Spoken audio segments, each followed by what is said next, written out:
Hello student, ये जो हमारा वीडियो है वो आपके उत्तराखंड के विभिन्न परीक्षाओं की तैयारी कर रहे हैं उन स्टूडेंट के लिए हैं जो पोस्टों का इंतजार कर रहे हैं। तो अभी आपके विज्ञप्ति निकली हुई है उत्तराखंड लोक सेवा आयोग के द्वारा अधिशासी अधिकारी एवं कर व राजस्व निरीक्षक परीक्षा 2023।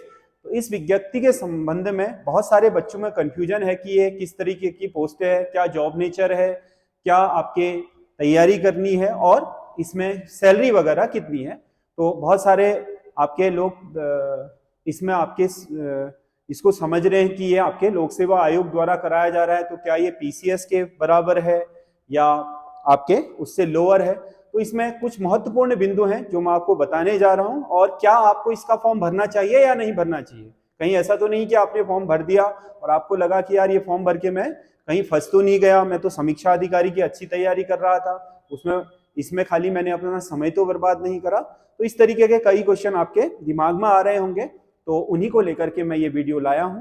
तो मैंने ये विज्ञप्ति खोली है, मैं इसमें 3-4 बिंदु पर विशेष तौर पर चर्चा करूंगा। इसमें जो आपके पोस्ट हैं वो अधिशासी अधिकारी एवं कर व राजस्व निरीक्षक परीक्षा है। देखो, जो अधिशासी अधिकारी आपका नगर पंचायत का है, ये नगर पंचायतों के लिए है।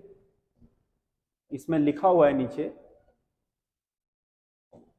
नगर पंचायतों के लिए। ये तो आपके फॉर्म भरने से संबंधित जो आपके चीजें हैं वो हैं जी। जो रिक्तियों का विवरण है इसे ध्यान से देखिएगा। अधिशासी अधिकारी नगर पंचायत शहरी विकास विभाग, तो ये नगर पंचायतों के लिए है। नगर पंचायत जो हमारे नगरीय निकाय सिस्टम में सबसे निचले उस पर है, निचले पायदान पर, क्योंकि सबसे ऊपर नगर निगम है, मध्य में आपका नगर पालिका और नीचे नगर पंचायत है। ये जो पोस्ट है वो नगर पंचायत को लेकर के है। तो यानी कि आपके उत्तराखंड में जो नगर पंचायत हैं उनमें इसमें पोस्टिंग होगी आपके एज ए एग्जीक्यूटिव ऑफिसर, यानी कि ईओ के रूप में। तो एग्जीक्यूटिव ऑफिसर का मतलब होगा कि जो भी नगर पंचायत होगी उस नगर पंचायत का ये सबसे बड़ा आपका अधिकारी होता है, क्योंकि नगर पंचायत एक ऑटोनोम बॉडी होती है, मतलब आपके स्वायत्त शासी संस्था है, जिसमें आपको पता है कि आपको हमेशा जो अपना काम है वो मिलकर के करना पड़ेगा। जो उस नगर पंचायत का अध्यक्ष है और उसकी जो पंचायत है जिसे हम वार्ड मेंबरों से मिलकर के बनती है। तो कुल मिलाकर के इस जॉब का नेचर आपके एक संस्था के रूप में, ये आपका प्रशासन की जो इकाई है उसको चलाने के लिए, क्योंकि ये इक्वलेंट है, एक शासन है वहां पर जो नगर पंचायत अध्यक्ष और उसके वार्ड मेंबरों से मिलकर के बना होता है, जो अधिकतर डिसीजन लेते हैं अपनी सभा में पूरे आपके बहुमत के साथ, और उसको जमीनी स्तर पर उतारना और सरकार की तरफ से उसको एग्जीक्यूट करना, ये आपका इस अधिकारी का काम होता है। और दूसरा जो पद है वो आपका टैक्स रेवेन्यू होता है, जो नगर निकायों में विभिन्न तरह के जो टैक्स होते हैं उसका कलेक्शन करने वाला जो आपका कर्मचारी होता है उसकी पोस्ट होती है। तो ये जो अधिशासी अधिकारी है इसके जॉब नेचर को देखा जाए तो ये अपनी ऑटोनम बॉडी यानी कि नगर पंचायत का सबसे बड़ा अधिकारी होता है। इसी के अधीन पूरा आपका नगर पंचायत का प्रशासनिक सिस्टम काम करता है और शासन इसमें आपका इन्वॉल्व रहता है। सीधे सीधे शासन मतलब नगर पंचायत का शासन जो जनता द्वारा चुना गया होता है, नगर पंचायत अध्यक्ष और उसके जो वार्ड मेंबर होते हैं उनसे मिलकर के। तो जॉब नेचर के हिसाब से देखा जाए तो उस बॉडी के लिए ये सबसे पावरफुल आपका जो पोस्ट है वो यही है। दूसरी चीज, इसका ग्रेड पे का क्या है। तो ग्रेड पे का जो आपका इसका है यानी कि सैलरी क्या होगी, तो ये सैलरी सेम पटवारी के बराबर है, 2800 ग्रेड पे में है, और जो आपके 5200 का स्केल है उस पर ये नियुक्तियां होनी है। और यही है नगर पंचायत में। आप ये ना समझ लीजिएगा कि ये पुरानी है, नहीं है, ऐसा कुछ नहीं है। जो ग्रेड पे दिया हुआ है यही लग रहा है, मतलब अगर पुराने ग्रेड पे के हिसाब से काउंट करोगे 7वें वेतनमान में तो आपको पता चलेगा कि ये सेम उतनी ही सैलरी बनेगी जितनी पटवारी की बनती है।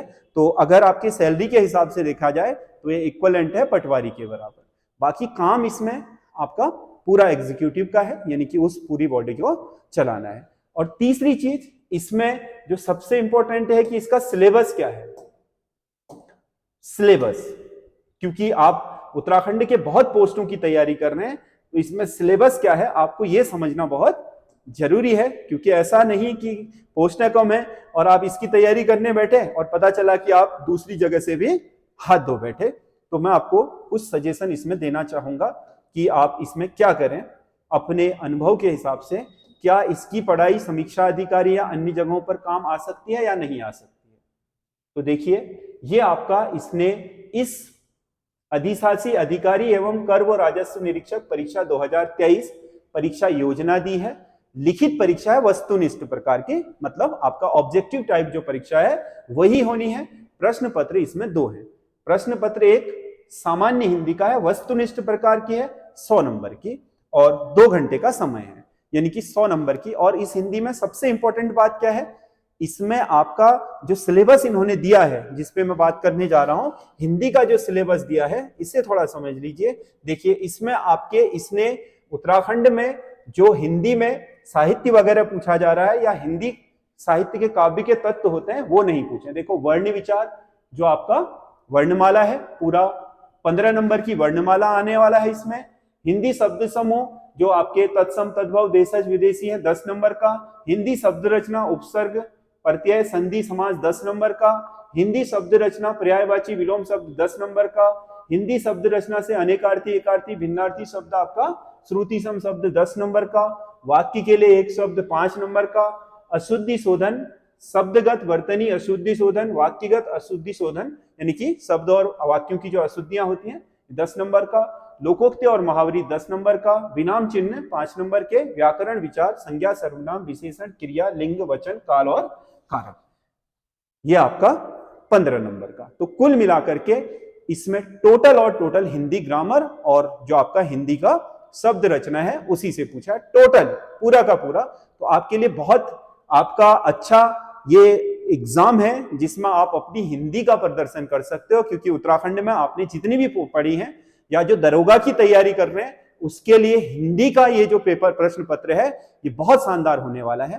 तो वो लोग जो विशेषकर दरोगा पर फोकस करे हुए हैं, अगर वो चाह रहे हैं तो वो यहाँ आपके आ सकते हैं। और जॉब वाइज भी बहुत अच्छी जॉब है, ऐसा कुछ नहीं है कि आप इसे दरोगा से कंपेयर करें।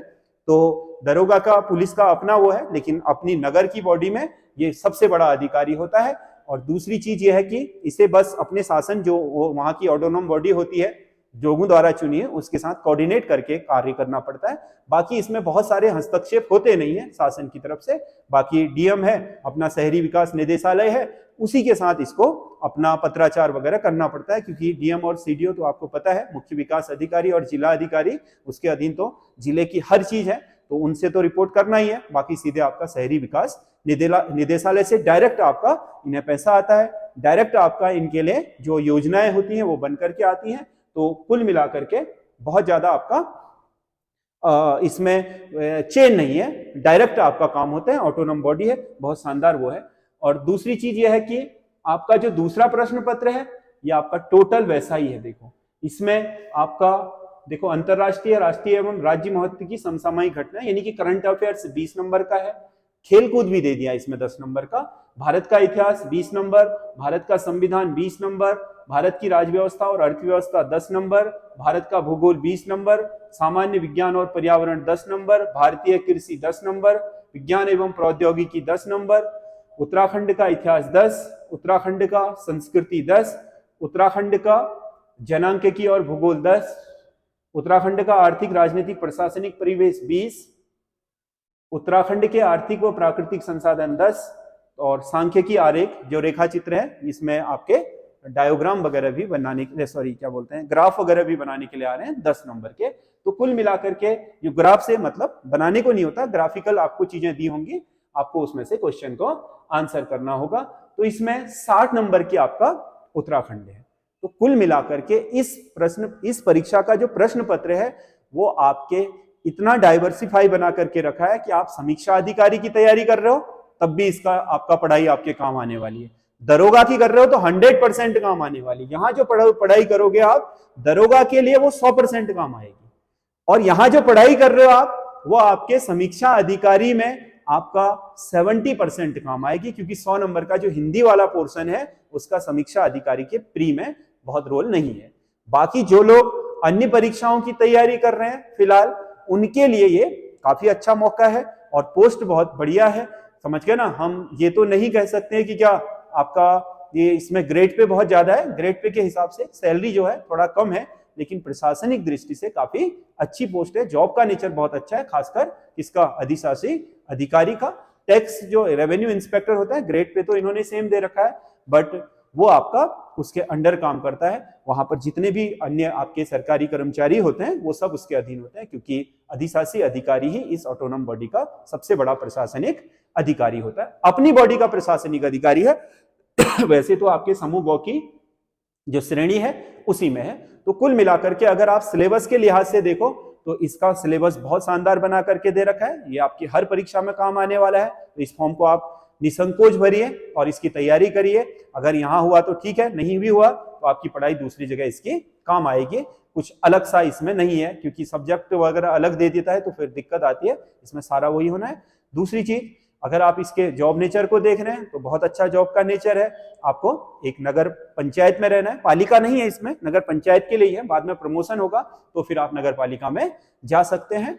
और तीसरी चीज जो इसमें क्या है, आपके इसकी जो मैंने आपको बताया था कि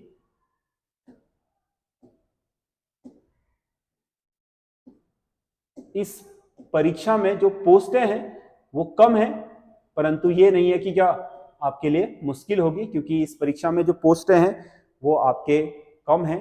तो कुल मिलाकर के दूसरी जगहों पर भी बहुत सारी अपॉर्चुनिटियां अभी लोगों के लिए खुली हैं, तो होने के चांस यहाँ पर भी अच्छे हैं पढ़ने वाले बच्चों के लिए। तो इसकी तैयारी करें।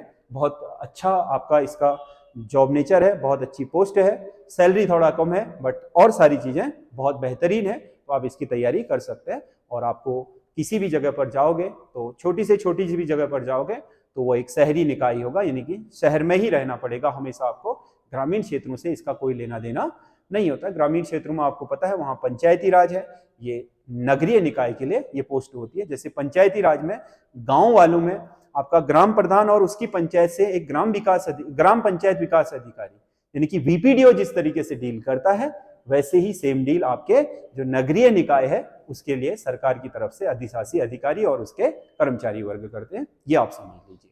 धन्यवाद। तो आप कमेंट करके बताइए कि आपको ये वीडियो कैसा लगा।